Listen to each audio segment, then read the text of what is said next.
তার শাহবাজ সানি আর আমাদের মাঝে নেই। ইন্না লিল্লাহি ওয়া ইন্না ইলাইহি রাজিউন। সবাই সানির জন্য দোয়া করবেন। টেলিভিশন পর্দার জনপ্রিয় তরুণ অভিনেতা শাহবাজ সানি মারা গেছেন। অভিনেতার মৃত্যুর খবরটি নিশ্চিত করেছেন অভিনেতা জিয়াউল ফারুক অপূর্ব। সামাজিক যোগাযোগ মাধ্যম ফেসবুকে তিনি এক পোস্টে মৃত্যুর বিষয়টি নিশ্চিত করেন।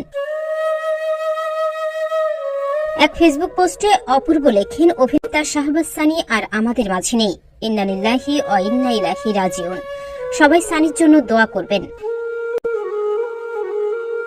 অপরদিকে নির্মাতা ইমরাউল রাফাত ফেসবুকে অন্য একটি পোস্টে লিখেছেন, আমার ভাই শাহবাজ সানি আর আমাদের মাঝে নেই।